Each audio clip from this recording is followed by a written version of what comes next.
Good evening. My name is Patrick Espinoza, and welcome to the International Community Candidate Forum for Ward 12. At Global Cleveland, we're excited to host this non-political, non-endorsement, community-centered conversation. We look forward to this discussion and the positive momentum for Cleveland's future that it will produce. If English is not your first language, please check the Zoom option bars for the interpretation function. If that option is available, we have live interpretation available. If you click on the tab, you should see an option for languages. Thank you. Before I introduce our moderator and candidates, I would like to thank our partners, Asia Inc., Asia Town Cleveland, Badondo Community of Greater Cleveland, British American Chamber of Commerce of Ohio, Building Hope in the City, City Club of Cleveland, Cleveland Council on World Affairs, Council on International Programs, USA, Cleveland Cultural Gardens, Collaborative Chamber Alliance, Connecting Cleveland, Downtown Cleveland Alliance, Global Shapers Cleveland, NAACP of Cleveland, Ohio Progressive Asian Women's Leadership, Refugee Response, Smart Development Inc., Us Together, USCRI Cleveland, and the Young Latino Network. Thank you. Putting this on would not be possible without you. Now, before I explain the guidelines of this forum, we have a short video from Mo Kantner from our national partner, NAE, the New American Economy. Hello, and welcome to today's Candidate Forum with Global Cleveland. My name is Mo Kantner, and I'm the Director of State and Local Initiatives at New American Economy. At New American Economy, we're a bipartisan research and advocacy organization that focuses on making the economic case for better immigration policies at the federal, state, and local levels. Now, immigration may feel like an abstract issue debated at the national level through very technical, political, and bureaucratic constraints, and that's partially true, but immigrant integration happens at the local level. How communities attract and welcome newcomers helps lay the foundation for whether a person stays, works, starts a small business, or raises a family. In Cleveland alone, there are over 125,000 immigrants.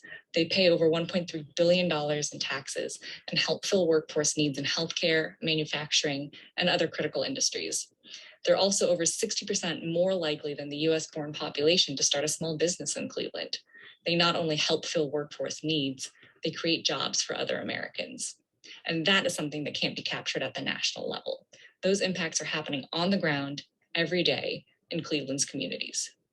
Our local elected officials have a huge impact on people's day-to-day lives. And when policies are established that let everyone live up to their potential, everybody benefits.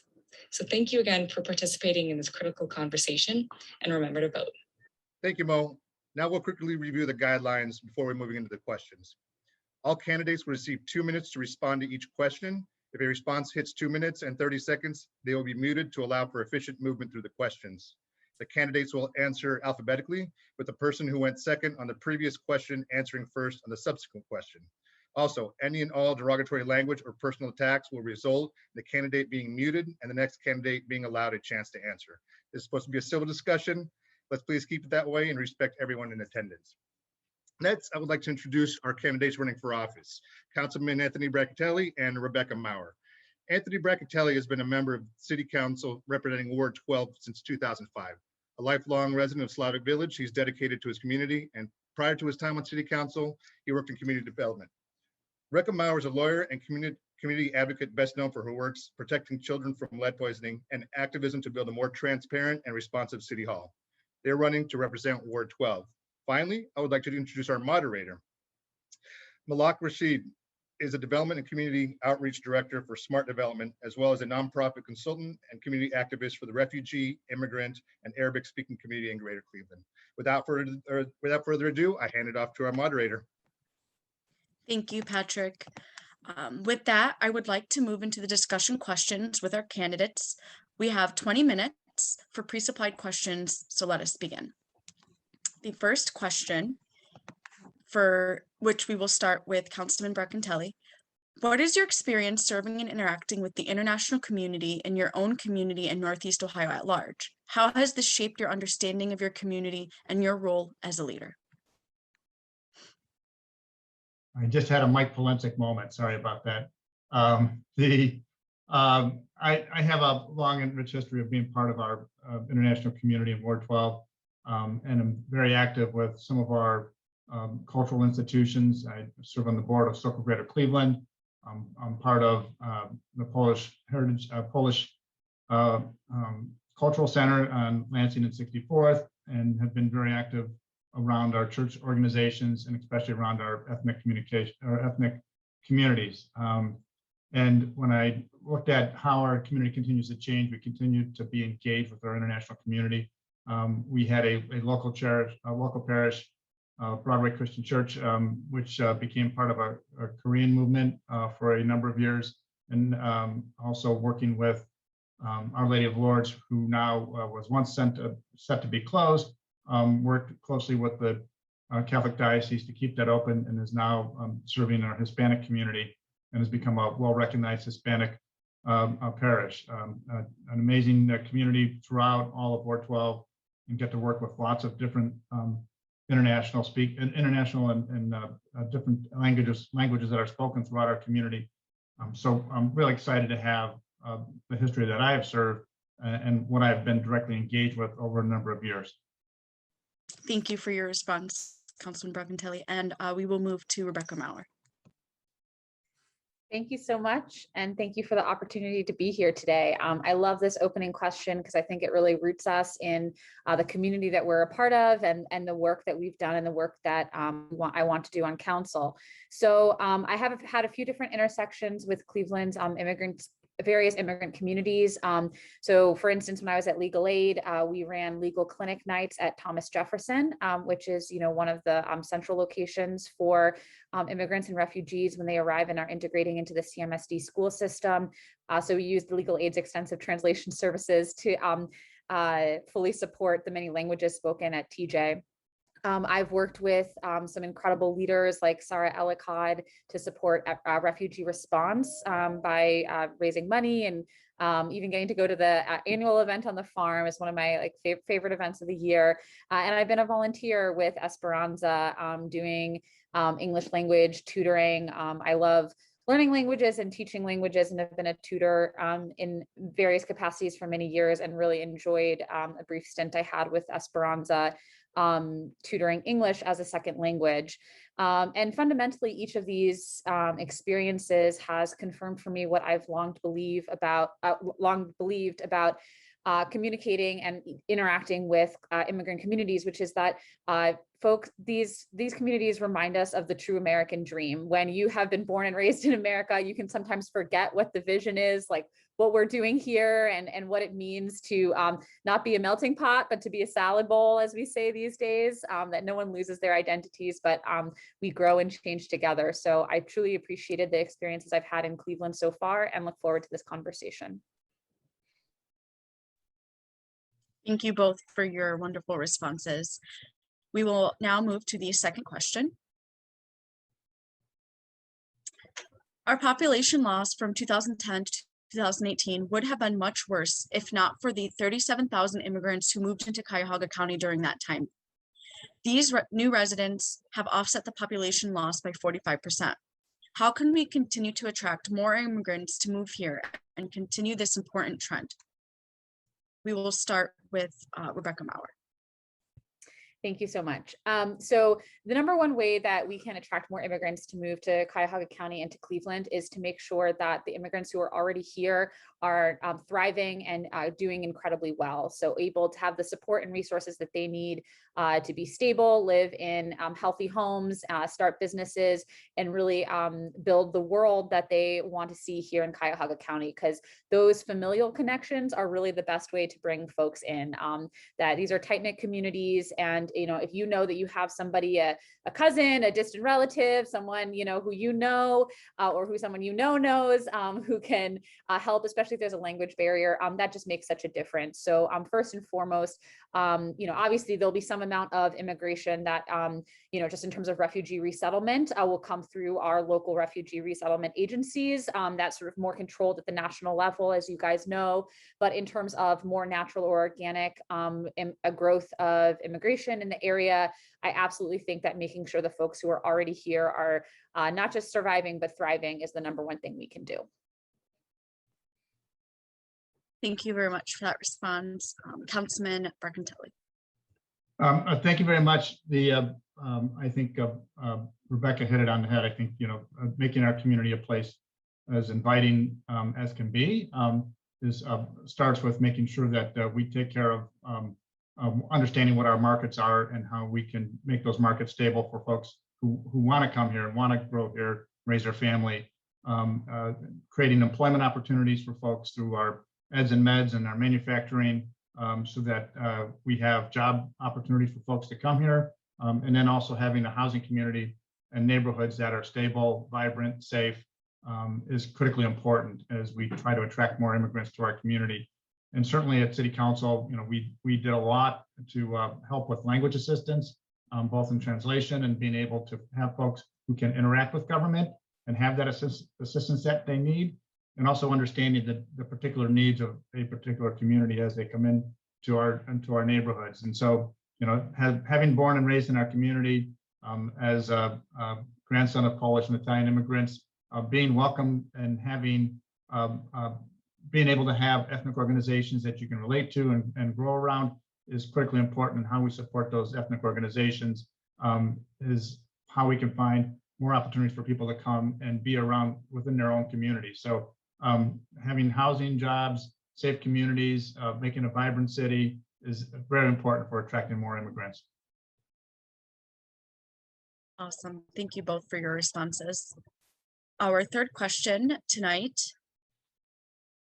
There are over 1,000 immigrant entrepreneurs in Cleveland, and they are 38% more likely to be entrepreneurs than US-born residents. How will you work with the next administration to ensure that immigrant entrepreneurs receive opportunities through the Economic Development Office and other city programs? And we will go back to starting with Councilman Brancatelli. I would say I will work with the next administration as I did with this administration, and that's providing opportunities. As chairman of the Planning, Sustainability, and Development Committee, we were very specific around having opportunities for Cleveland small businesses, MBEs, FBEs. Whenever anyone came for assistance through the city, we were specific to have language within that legislation to be sure that we can meet the needs of especially for entrepreneurs and smaller businesses within our city. And also serving as chairperson of the Cuyahoga County Land Bank. I'm proud to say that nearly half of all of our contracts went to MBEs, FBEs, and small businesses. So being able to focus on, as we award contracts and as we attract small businesses and create more opportunity for folks, we want to continue to be able to expand that opportunity. And I will continue to work along that same line with the next administration to make sure that folks receive the opportunities that are out there as government assistance is awarded. Wonderful. Rebecca Maurer. Yeah, absolutely. So I think that this question ties into one of the fundamental reasons I'm running, which is to build a more transparent and responsive city hall. So I do think that there are some fantastic programs that are available through the city, but at this point, it sort of takes you have to kind of know the right track to get through into City Hall. And then often there are even just like logistical barriers around having to get downtown, get into City Hall. Maybe you have to call somebody. It really has not been streamlined or digitized the way that it could be. And I also think that there are missed opportunities in terms of making sure that we have the connections with communities and small business owners to make sure everyone even knows to apply. This is a problem with all social services across all areas. So it's not unique, certainly to Cleveland City Hall or to this particular sector, but it's something we need to constantly be working on. And so I am thinking around language access, partnerships with trusted community partners who know some of these small business owners, making sure that there are both digital and paper or phone ways to access these programs. All of those will help us streamline and make these programs more accessible and transparent for communities that traditionally they just haven't been structured for. These are really great responses. We will go to question 4 now. Would you, and if so, how would you support adding new members and staff to the Community Relations Board that represents changing immigrant populations in Cleveland, such as an African immigrant community liaison and an Arab immigrant community liaison? We will go to Councilman Burton. I thought Rebecca was up next. I apologize for that. I'm sorry, Rebecca. I'm so sorry. I don't want to get out of line. Yeah, no, sticking me with the hard one though, Tony. So yeah, absolutely. This is one of those areas where, as the incumbent, Mr. Brancatelli has a lot of advantages in knowing how the structures are already working. This is an area that I am excited and thrilled to learn more about in terms of what is already in place and what the community sees as the gaps that need to be filled. If this is an identified need from the community, and specifically it's around language access, specific populations that are not currently being served by the city, yes, absolutely. Let's have that conversation, and please educate me about what we need to do here, because this is not my community, but I really want to learn what we are doing wrong here and how we can make it better as a city. Councilman. Okay, thank you. Just to backtrack a little bit on the access to the city and access to some of the programs that we have. One of the things I'm proud of as a 17-year director of a CDC was the CDCs have seized access. We've really empowered our local community development corporations to be the lead when it comes to working with small businesses and things like the storefront programs, small loans, small grants, et cetera. So we have a great network that does not require people to have to go down to City Hall and navigate through that. I openly acknowledge that can be a problem. Regarding the Community Relations Board, I'm proud to be engaged with them for a number of years, both as a volunteer, then as a staff person at the local CDC, and now as council person. We have really come a long way of creating a Community Relations Board that carries a lot of strength and representative across all different ethnicities, and have done some great outreach within our communities with our Community Relations Board, and absolutely support adding members and staff to the Community Relations Board to expand that even more. Thank you both. I apologize for my slight error before. Our next question is, on average, 500 to 700 refugees are resettled to Cleveland every year from countries such as Nepal, Afghanistan, Democratic Republic of Congo, and Somalia. The Biden-Harris administration announced that they will increase refugee admissions to 125,000 a year annually, up from 15,000 this year. This means Cleveland's 3 resettlement agencies will receive 3 to 4 times as many families as they did in the past year. How do you plan to open Cleveland for these new residents and provide refugees with the opportunity to contribute to Cleveland? Councilman Brancatelli. I think really this is similar to some of the previous questions. Really, it's how do we make our city more inclusive? How do we make it more open? I think the language issue and getting over those language barriers is critically important. I think empowering local organizations like Global Cleveland and others to be able to be the front and be the first communication to many of these refugees, so that you can be the clearinghouse to how do we connect them to resources, how do we connect them to housing, how do we connect them to job opportunities. I think the resettlement of many of these refugees, we've shown that we have a great track record of having organizations that are out there that can really represent whatever community that comes into our city, and make sure that our city hall is open and have those opportunities available to them. Rebecca. Yeah, absolutely. The refugee resettlement agencies are specific nonprofits that have been incorporated to sort of smooth the landing, as you might say, for folks who are coming from a variety of traumatic and impoverished areas around the world. And these nonprofits were essentially gutted by they're paid by the number of folks that they actively resettle. And because the 15,000 immigrants per year was a decrease during the Trump administration, these nonprofits nationally and in Cleveland saw severe cuts in the amount of money that they saw coming in.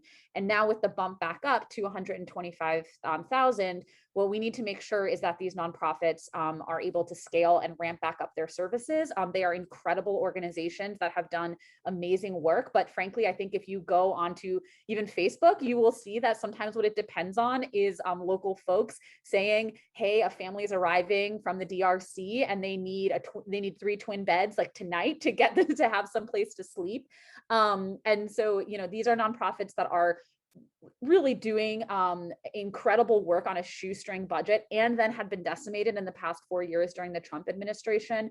So, you know, it's sometimes a little bit hard to see what we could do on council besides being leaders in this issue, talking with those 3 agencies, making sure that they can scale back up again, that they have what they need to scale back up again, and then connecting them. You know, I know that there's the refugee collaboration that does a lot of this work, but just making sure that they have the resources they need after that past 4 years with the decrease in funding is, I think, the #1 thing we can do. We have the next question. Annually, hundreds of international student graduates from Case Western, Tri-C, and Cleveland State with skills. Oh, sorry, this question was worded a little awkward. Who have skills are currently in demand in the sector. However, they're not being retained in the local area to contribute to the population economic growth. Can you share what policies you will support to increase the retention of international graduates in the area? And we will, I believe, I got myself mixed up again. I believe, is it Rebecca's turn this time? Yeah, Apologize. I think this might be mine. So, okay, I have two sort of trains I want to go down, and one I don't know as much about, and the other I'm incredibly passionate about. So I'll start with the one, the first one, which is around visas. So, you know, we have lots of the U.S. immigration program is incredibly complicated. There are lots of different types of visas that you can get here to get to come here. Up until this point, we've largely been talking about folks who might have arrived because of, say, like asylum, but not necessarily one of the established or the lottery, but not necessarily an established visa program. But this question is geared more towards folks who are potentially eligible for employer-sponsored visas. And so getting further down that path of getting these folks jobs locally means having employers who will truly sponsor these visas, and making sure that we work with folks like the Greater Cleveland Partnership to make sure that employers are invested in getting their employees these visas, because the issue is that it's a hurdle for the employers. And so if they don't think it's worthwhile, they won't do it. So making sure that we are getting employers to do this work. The second area, though, is more around student loans and transcript access, which is an area that I've worked in and I'm incredibly passionate about. When we talk about hundreds of thousands of students graduating with these degrees, they're probably also graduating with some student debt. And we have a problem where tens of thousands of folks, both native born and immigrants, are graduating from our local institutions like Tri-C and CSU with debts that make them unable to access their transcripts.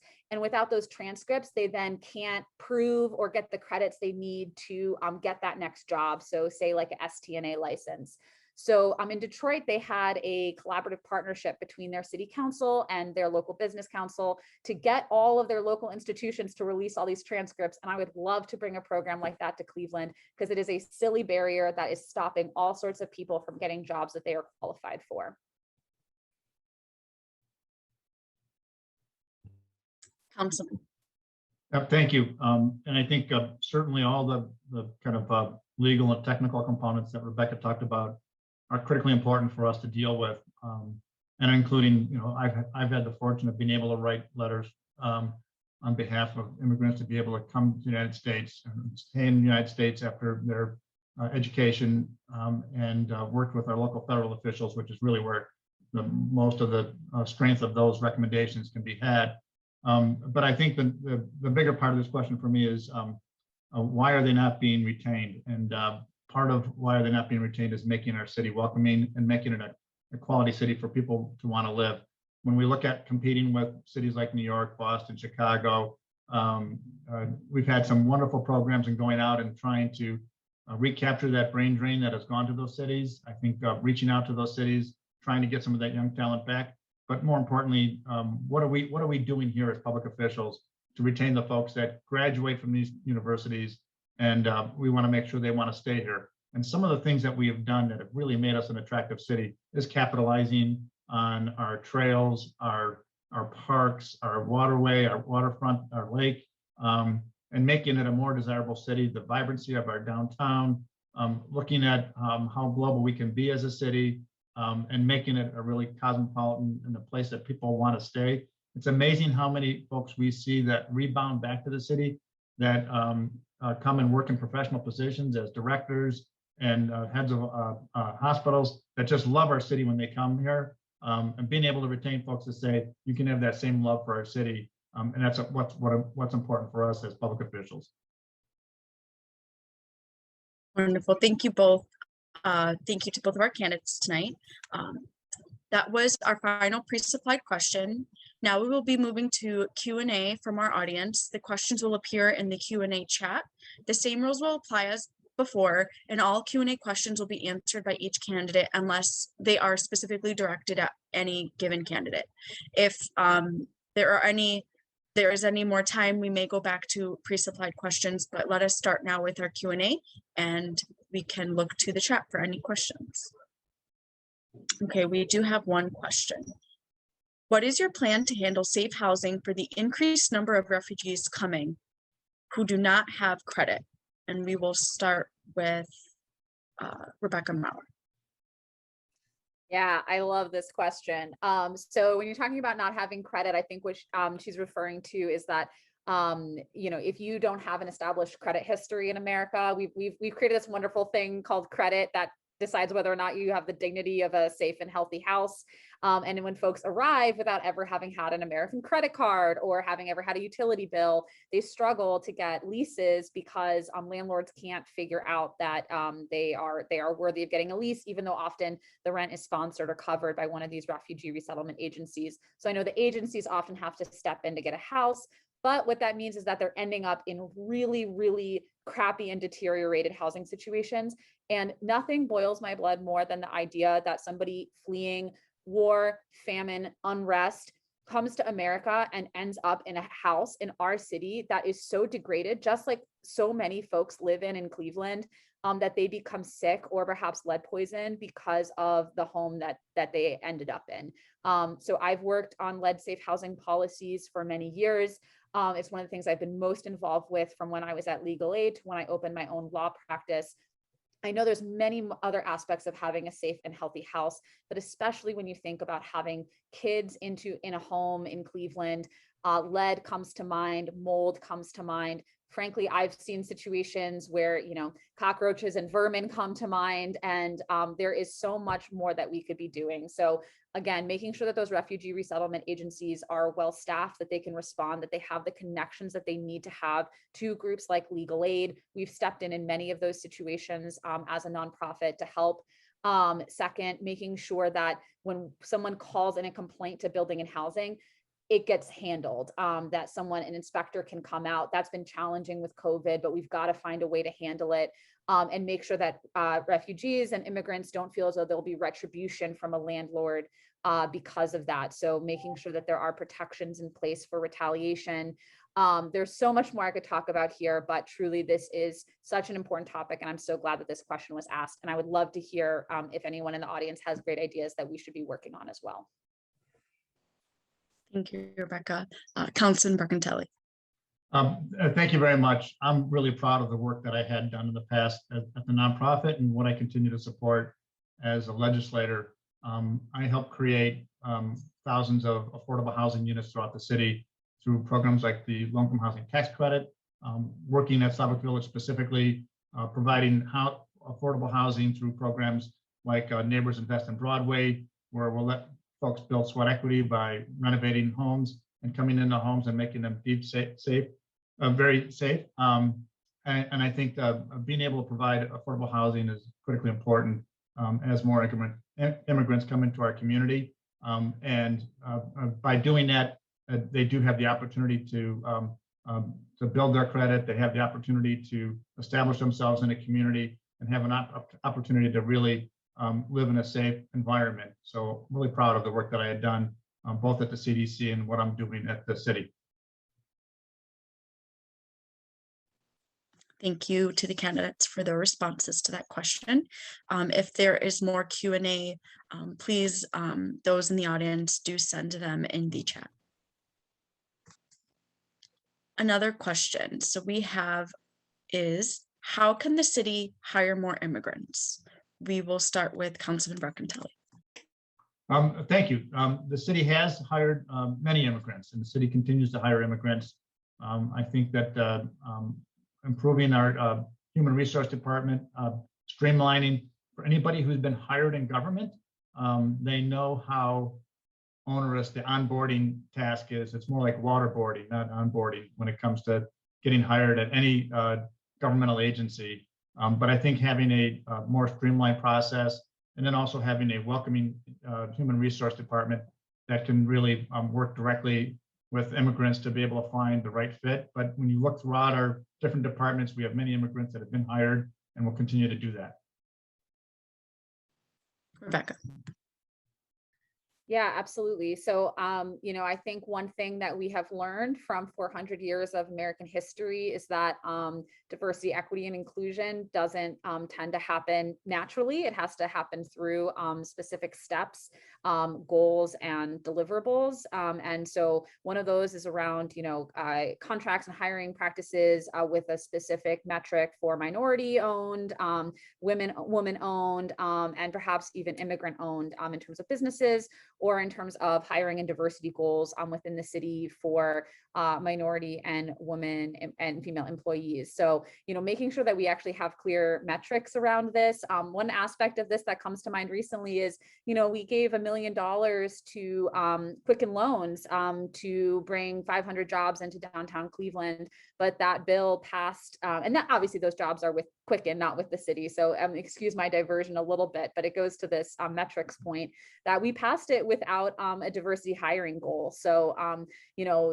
the incentive is for 500 jobs, but we do not know if those jobs will come from the city proper.